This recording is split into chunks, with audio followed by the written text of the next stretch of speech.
ఒక strong independent women. చాలా వరకు ఆమె పోరాడి మరి ఒక్కతే ఉండి అక్కడ రాజ్య పరిపాలన చేయడం లాంటివి. కానీ ఓటమి అనేది తనతో పాటు ఇలా రావడం చాలా బాధాకరం అని చెప్పొచ్చు. సో, మమతా బెనర్జీ ఓటమిని ఎట్లా జూస్తారు? అసలెందుకు బెంగాల్ ప్రజలు అలా చేశారనుకోవచ్చు? బెంగాల్ ప్రజలు అలా ఎందుకు చేశారు అనే దానికంట హ్మ్. బెంగాల్ ప్రజల్ని ఏ శక్తులు అటు నడిపించినాయి అనేది ఇంపార్టెంట్. రైట్. ఆ శక్తులు ఏమేంటి అంటే కొన్ని అదృశ్య శక్తులు ఉన్నాయి, కొన్ని ప్రత్యక్ష శక్తులు ఉన్నాయి, కొన్ని పరోక్ష శక్తులు ఉన్నాయి. హ్మ్. వీటన్నిటి గురించి మాట్లాడుకోవాలి అంటే మొదటిగా అక్కడ బెంగాల్ని హస్తగతం చేసుకోవాలి అనే ఒక బీజేపీ పార్టీ యొక్క ఒక విపరీత కాంక్షే ఈ పని జరగటానికి హ్మ్. ఉపయోగపడిందని చెప్పొచ్చు. ఓకే. ఆ విపరీతమైన కాంక్ష ఏంటి అంటే అసలు మమతా బెనర్జీ ఎందుకు దారికి రాదు, హ్మ్. అసలు అక్కడ అధికారం ఎందుకు మారదు. ఇప్పుడు 15 సంవత్సరాలు కంప్లీట్ అయింది. వీళ్ళు ఎప్పటి నుంచో ట్రై చేస్తున్నారు అక్కడ, ట్రై అగైన్ స్టోరీ లాగా. సాలిగుడు 16 సార్లు హ్మ్. పడిపోయి గూడు కట్టేటప్పుడు 15 సార్లు పడిపోయి 16వసారి తను గూడు కట్టుకుంటుంది. అది మనకి పర్సనాలిటీ డెవలప్మెంట్ లాంటి చోట ఎవరైనా పదే పదే ఓడిపోతుంటే మనలో ఉత్సాహాన్ని నింపటం కోసం ట్రై అగైన్ అని చెప్పి సాలిగూడుని సాలిడ్ని మనకి స్పైడర్ని ఎగ్జాంపుల్గా చెప్తారు. అట్లా వీళ్ళు స్పైడర్ లెవెల్లో ట్రై అగైన్ చేశారని చెప్పొచ్చు బెంగాల్ విషయంలో. ఏ రాష్ట్రాన్ని హస్తగతం చేసుకుంటానికి కూడా ఇంత ఎక్సర్సైజ్ చేయాల బీజేపీ పార్టీ. ఈ బెంగాల్ కోసమే అంత ఎక్సర్సైజ్ చేశారు. ఆ ఎక్సర్సైజ్ ఎలా చేశారు అంటే ప్రజలలో పనిచేసి ప్రజలతో మమేకమయ్యి ప్రజలని నమ్మించి ఒప్పించి ఓటేయించుకోలే వాళ్ళు.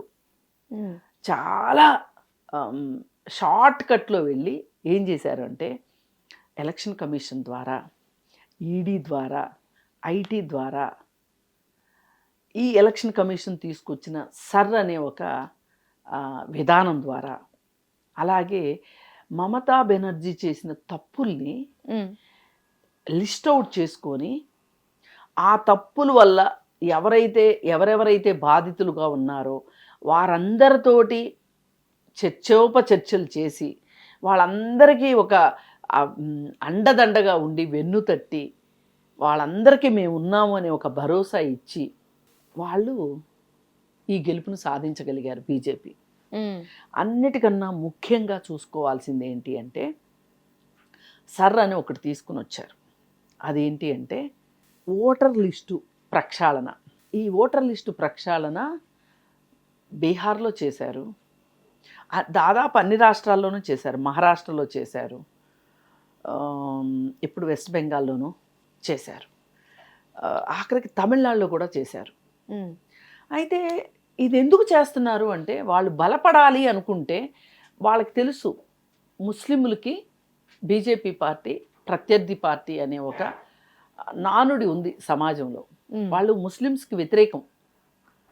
అసలు మీరు ఈ దేశం కాదు మీది, మీ ముస్లిం రాజులు దండెత్తి మా దేశానికి వచ్చారు, వచ్చి ధనాన్ని, బంగారాన్ని, వజ్ర వైడూర్యాల్ని, మా సంపదనంతా కొల్లగొట్టారు మీరు అని చెప్పి వాళ్ళ మీద, పైగా మీరు వచ్చి ఇక్కడ మత మార్పిళ్ళు చేస్తున్నారు, ఇట్లా రకరకాలుగా అసలు ఈ దేశం మీద కాదు మీరు పోండి అనే ఒక మాట తప్పితే వాళ్ళ నోట్లోంచి ఒక మాట ఉండదు.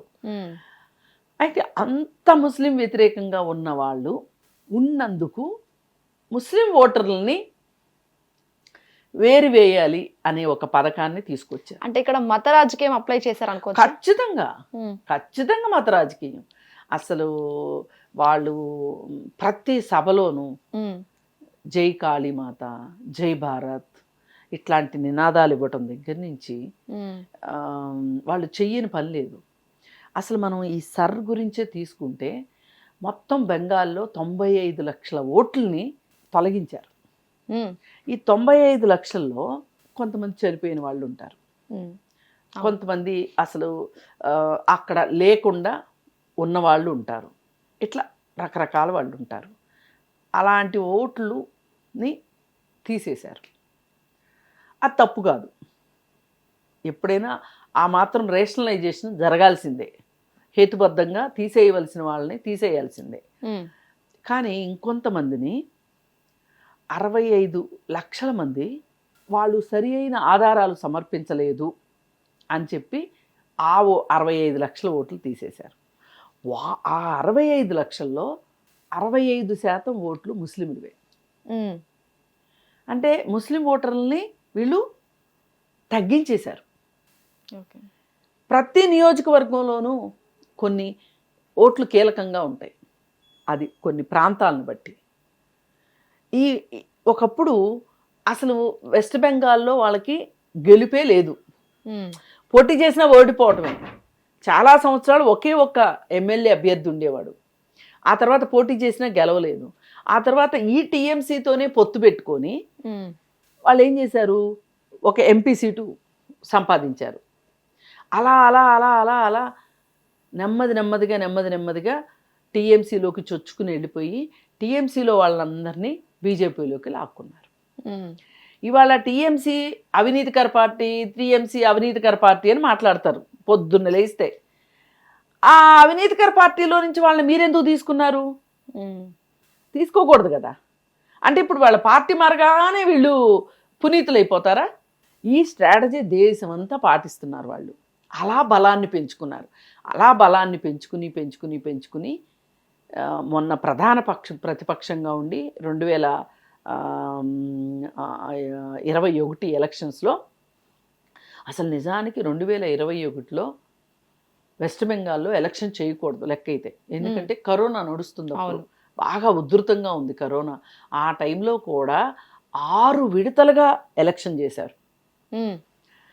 వాళ్ళు బలం సంపాదించుకుందాము, ఇక్కడ మనకు స్కోప్ ఉంది అన్న చోటల్లా ఏం చేస్తారు అంటే ఎక్కువ సార్లు పోలింగ్ డేట్స్ ఇస్తారు.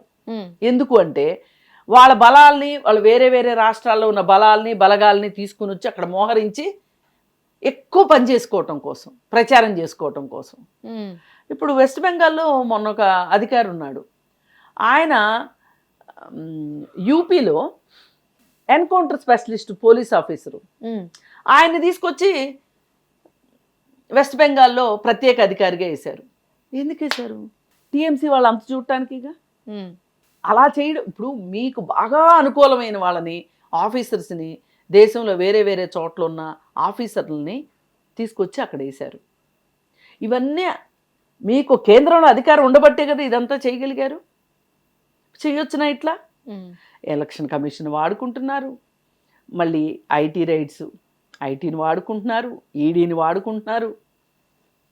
ఇలా వ్యవస్థలన్నిటినీ చేతిలో పెట్టుకొని ఇవాళ వెస్ట్ బెంగాల్లో గెలిచింది బీజేపీ కాదు, వ్యవస్థలు గెలిచినాయి. అక్కడ ప్రభుత్వ వ్యవస్థలు గెలిచినాయి. ఇది ప్రభుత్వ వ్యవస్థల విజయంగా చూస్తాను తప్పితే నేను బీజేపీ విజయంగా చూడట్లేదు. మోడీ, అమిత్ షా ఇద్దరూ కలిసి అసలు నిజంగా మమతా బెనర్జీ మీద వాళ్ళు చేసిన దాడి, వాళ్ళు పన్నిన వ్యూహాలు, వాళ్ళు పన్నిన కుయుక్తులు, అసలు ఇదేంటి అదేంటి అని కాకుండా సామ భేద దాన దండోపాయాలు, కుయుక్తులు, మనం బాహుబలి సినిమాలో చూస్తాం కదా యుద్ధ వ్యూహాలు, ఆ యుద్ధ వ్యూహాలన్నీ అక్కడ మోహరించి వాళ్ళు గెలిచారు. పైగా వాళ్ళు పరిపాలిస్తున్న రాష్ట్రాల్లో, వాళ్ళ పార్టీ పరిపాలిస్తున్న రాష్ట్రాల్లో ఎక్కడా ఏమీ జరగనట్టు, కేవలం వెస్ట్ బెంగాల్లోనే మహిళలకు భద్రత లేదు, శాంతి భద్రతలు లేవు అని చెప్పి చెప్పడంలో వాళ్ళు చాలా సక్సెస్ అయ్యారని చెప్పుకోవచ్చు బీజేపీ వాళ్ళు. ఎట్లా అంటే ఇప్పుడు ఉన్నావ్ ఘటన అందరికీ తెలుసు, హత్రాస్ ఘటన అందరికీ తెలుసు. ఇట్లా చెప్పుకోవాలంటే చాలా ఘటనలు దేశమంతా జరిగినాయి. మహిళల పైన అత్యాచారాలు జరిగినాయి, అఘాయిత్యాలు జరిగినాయి, మహిళలకు రక్షణ లేకుండా అయిపోయింది, ఎన్నో జరిగినాయి. అట్లేట్ల గురించి మాట్లాడుకోకుండా, ఏట్ల గురించి జవాబు చెప్పకోకుండా, ఇప్పుడు బ్రిజ్భూషణ్ ఉన్నాడు, అతను ఈ మహిళా రిజిస్టర్ల పట్ల అతను ఎట్లా ప్రవర్తించింది తెలుసు. అయితే ఒత్తిడి చేయగా అతన్ని తీసేసి అతను అనుచరుణ్ణే పెట్టారు మళ్ళీ. దీనికి ఏం చెప్తారు సమాధానం బీజేపీ వాళ్ళు?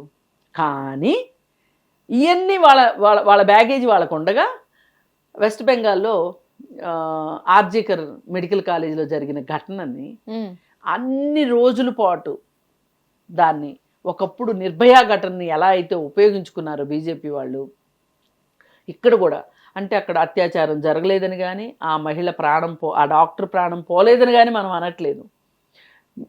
మీ దృష్టికోణం ఏంటి? ఇప్పుడు మీరు పరిపాలించే ప్రాంతాల్లో ఇట్లాంటిది జరిగితేనేమో దాన్ని అసలు కేసు ఎఫ్ఐఆర్ కూడా చేయరు మీరు, కానీ బీజేపీయేతర పాలన ఉన్న రాష్ట్రాల్లోనేమో మీరు గోరంతలు కొండంతలు చేసేస్తారు. ఇది ఎట్లా అసలు? ఇది ఎలా సాధ్యం? ఇప్పుడు మణిపూర్లో మహిళల్ని అత్యాచారం చేసి నగ్నంగా ఊరేగించారు. మరి అక్కడ శాంతి పద్ధతులు ఏంటి? అక్కడ డబుల్ ఇంజిన్ సర్కారే కదా, మీ బీజేపీ పార్టీయే కదా అక్కడ కూడా ఉంది. ఇప్పుడు కిషన్ రెడ్డి చెప్తారు డబుల్ ఇంజిన్ సర్కార్ మొదలైపోయింది వెస్ట్ బెంగాల్లో. ఇంకా అసలు వెస్ట్ బెంగాల్ని అసలు ఆ పెట్టుబడులు రావటం కావచ్చు, అసలు ఆమెను చూసి పెట్టుబడులన్నీ పారిపోయినాయి, ఇంకా అసలు బెంగాల్ ముఖ చిత్రమే మారిపోతుంది అని చెప్పి స్టేట్మెంట్లు ఇచ్చాడు. మరి మణిపూర్ సంగతి ఏంటి చెప్పండి మీరు? అంటే నా ఉద్దేశం ఇక్కడ జరిగినాయి కాబట్టి అక్కడ జరగాలని నేను అనట్లా, మీ చూసే చూపు రైట్. అవును, దాని గురించి మాట్లాడుతున్నా. ఇప్పుడు ఆ ఆర్జికర్ మెడికల్ కాలేజీలో చనిపోయిన అమ్మాయి తల్లికి తీసుకొని వచ్చి వీళ్ళు సీట్ ఇచ్చి ఎమ్మెల్యేగా గెలిపించుకున్నారు ఆ బాధితురాల్ని. ఇప్పుడు ఆ రాష్ట్రంలో బాధితులందరినీ ఏకం చేసి ఆ బాధితులందరినీ మమతా బెనర్జీ మీద ఉసుకొల్పేటట్లుగా వీళ్ళు చేయటంలో బాగా అసలు సక్సెస్ అయ్యారు. సందేశ్ కలి అని ఇంకొక ప్లేస్ ఉంది, ఆ సందేశ్ కలిలో బాధితురాలికి కూడా సీట్ ఇచ్చి గెలిపించారు. అక్కడ హిందూ వర్సెస్ ముస్లిం గొడవలు జరుగుతూ ఉంటాయి. అలాంటి గొడవల్లో ఒక రకంగా కొన్ని సందర్భాల్లో మమతా బెనర్జీ అనుచరులు కూడా తప్పులు చేసినవి ఉన్నాయి. బాధ్యత తీసుకోవాల్సింది మమతా బెనర్జీ. తప్పును తప్పుగా, ఒప్పును ఒప్పుగా, అంటే క్యాడర్ ఎక్కడ జారిపోద్దో. ఇప్పుడు ఒక వ్యక్తిని నేను పార్టీ నుంచి బహిష్కరిస్తాను అనే ఒక ఫీలింగు, అంటే ఒక సమాచారం అతనికి అందింది అంటే ఈమె బహిష్కరించే లోపే వాడు వెళ్ళి బీజేపీలో చేరిపోతున్నాడు. ఇప్పుడు బీజేపీలో ఉన్న ఇప్పుడు ఏదైనా ఒక పార్టీలోకి వ్యక్తులు వచ్చి చేరారు అంటే సరాసరి రాజకీయ నాయకులు అయితే పుట్టరు కదా, పుట్టిన వాళ్ళే రాజకీయ నాయకులుగా తయారు కావాలి. రైట్. కానీ మీరేం చేస్తున్నారు? మీ పార్టీ నుంచి మీ కార్యకర్తల్ని నాయకులుగా తయారు చేసుకోవాల్సింది పోయి వేరే పార్టీలో ఉన్న వాళ్ళని మీరు తీసుకొచ్చుకుని మా పార్టీ ఎంత పెద్దదో చూడండి అని చెప్తున్నారు. ఏది ఏమైనప్పటికీ మమతా బెనర్జీ మేనలుడు ఎవరైతే ఉన్నారో అతను ఆమె రాజకీయ వారసుడుగా అతను ఆ రాష్ట్రంలో కీలకంగా ఉన్నాడు, రాజకీయాల్లో టీఎంసీలో కూడా కీలకంగా ఉన్నాడు. అతని దుందుడుకు చర్యలు కూడా ఒక రకంగా మమతా బెనర్జీకి ఎదురుకొట్టాయనే చెప్పొచ్చు. కానీ ఎంత ఎదురుకొట్టినా యాతావాత మనం చూసుకుంటే గనక ఎంతోమంది ఒక్కొక్క ప్రాంతంలో, అది వెస్ట్ బెంగాల్లో దాదాపు 9 మంది ముఖ్యమంత్రులు ప్రచారం చేశారు, వేరే రాష్ట్రాల ముఖ్యమంత్రులు. అవును, అసలు ఇది మామూలు విషయం కాదు. అసలు ఇంకా ఈసీ చేస్తున్న అక్రమాల గురించి ఆమె సుప్రీంకోర్టులో కేసు కూడా వేసింది. అసలు మామూలు పరిస్థితిలో గనక అయితే, కేంద్రంలో గనక ఇట్లాంటి పరిస్థితిలో కాంగ్రెస్ కనుక ఉండుంటే అసలు ఎలక్షనే జరిపేది కాదు. ఒకప్పుడు అసలు కాంగ్రెస్ చేసిన చిన్న చిత్తకా పనులకే వీళ్ళు గోరంతలు కొండంతలు చేసి ఇంకేముంది, కాంగ్రెస్ పార్టీ అవినీతిమైపోయింది, భ్రష్టాచార పార్టీ.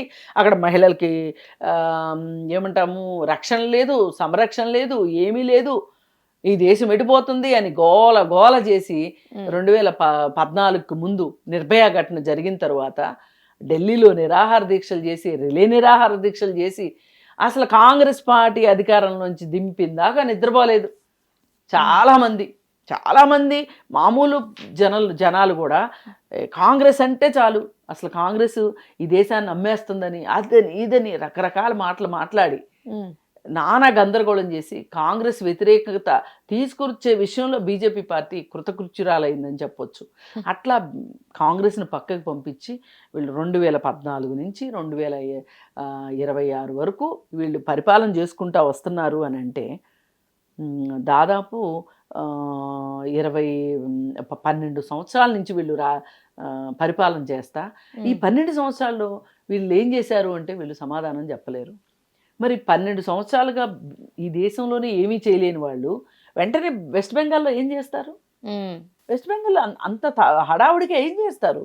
అసలు నిజంగా మాట్లాడితే ఆ మహిళా బిల్లు అనేది దాన్ని మొన్న పార్లమెంట్లో పెట్టి దానికి వీళ్ళందరూ సహకరించలేదు, వీళ్ళందరూ మహిళా వ్యతిరేకులు అని ఒక ప్రచారం చేసుకొచ్చారు, ఫేక్ ప్రచారం. అది ప్రజలు బాగా నమ్మారని అయితే నేను అనుకోను. ఏది ఏమైనప్పటికీ కూడా అబద్ధాలు ప్రచారం చేయటంలో కావచ్చు, ఏ ప్రాంతంకి వెళ్తే ఆ ప్రాంతం వేషం వేయటంలో కావచ్చు, మోడీ అమిత్ షా ఇద్దరూ కూడా వాళ్ళు పిహెచ్డి చేశారనే చెప్పొచ్చు. ఆ విధంగా గెలిచారు తప్పితే ఇదైతే మటుకు నైతిక విజయం అయితే కాదు. ఇది అసలు గెలుపే కాదు నా దృష్టిలో. కేవలం వాళ్ళకి సాంకేతికమైన గెలుపుని గెలిచారు కానీ వాళ్ళు నైతిక విజయం కాదు ఇది. అలా అని మమతా బెనర్జీ ఏ తప్పులు చేయలేదు, పరిపాలన అంతా అసలు ఏమంటాము సువర్ణాధ్యాయము ఆవిడదంతా అని చెప్పి అనడానికి కూడా లేదు. లోటుపాట్లు ఉన్నాయి. కానీ బీజేపీ వేరే రాష్ట్రాల్లో చేస్తున్నది అంతకంటే ఘనకార్యాలు ఏమీ చేయట్లేదు. గెలిచిన పార్టీని అధికారంలోకి రానివ్వకుండా చేస్తోంది.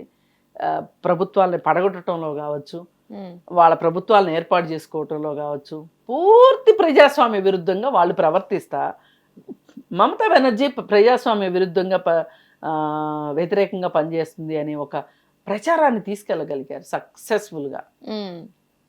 దానికి మీడియాని వాడుకున్నారు బాగా. అలాగే బాధితులు చెప్పాను కదా, ఇలా ఇంకా చాలామంది ఈ 15 ఏళ్లలో బాధితులుగా ఉన్న వాళ్ళని చాలామందిని వెతికి పట్టుకొని మమతా బెనర్జీకి వ్యతిరేకంగా పనిచేసేటట్లు చేయటంలో కూడా బీజేపీ పార్టీ ఒక రకంగా చూసుకుంటే ఎలక్షన్ చేయడం అంటే నేను ఇందాక అన్నాను బూత్ లెవెల్ నుంచి పై లెవెల్ వరకు వాళ్ళు ఏది ఏమైనా చాలా ప్లాన్డ్గా, చాలా స్ట్రాటజికల్గా మన వ్యూహం తప్ప ఉప్ప, న్యాయమా అన్యాయమా వాళ్ళకి సంబంధం లేదు. వాళ్ళకి అర్జునుడికి చెట్టు మీద పెట్టలో చెట్టు మీద పెట్ట కన్ను కనిపించినట్టు వీళ్ళకి ఎంతసేపు ఆ సీఎం పీటవే కనిపించింది. దానికోసమే పనిచేశారు వాళ్ళు. పనిచేసి మమతా బెనర్జీని ఓడించామని చెప్తున్నారు. ఎట్టి పరిస్థితుల్లో బాగా గమనించిన తర్వాత అదైతే మట్టుకు మమతా బెనర్జీ అన్నట్లుగానే ఇది నైతిక విజయం కాదు అని చెప్తుంది. ఇది కేవలం సాంకేతిక విజయం అని చెప్తుంది. తన మాటలతో నేను పూర్తిగా హిట్ టీవీ యాప్, ఇందులో short news, live news, entertainment shows, movies, digital magazines తో పాటు మీ జిల్లా వార్తలను కూడా ఫ్రీగా చూడొచ్చు. ఇంకెందుకు ఆలస్యం, వెంటనే హిట్ టీవీ యాప్ ని డౌన్లోడ్ చేసుకుని ఫ్రీగా ఎంటర్టైన్మెంట్ పొందండి. Hit TV app. Hit TV app. Please download hit TV app. Hit TV app ని ఫ్రీగా డౌన్లోడ్ చేసుకుని ఎంజాయ్ చేయండి. మీకు నచ్చిన ఎంటర్టైన్మెంట్ కోసం హిట్ టీవీ యాప్ ని ఫ్రీగా డౌన్లోడ్ చేసుకుని ఎంజాయ్ చేయండి. హిట్ టీవీ యాప్ ని డౌన్లోడ్ చేసుకుని ఆస్వాదించండి, ఆశీర్వదించండి. ఇంతమంది సెలబ్రిటీలు హిట్ టీవీ యాప్ ని డౌన్లోడ్ చేసుకోండి అని చెప్తున్నారంటే ఎంత మంచి యాప్ ఆలోచించండి. అమెరికా అమెరికాలో చదవాలనుకునే వాళ్ళకి విశ్వసనీయమైన పేరు మన శౌర్య కన్సల్టెన్సీ. UK లో 1 year masters, UK లో 1 year masters, 2 years work permit up to 5 years visa. Contact Saurya Consultancy. Contact 89851 89851.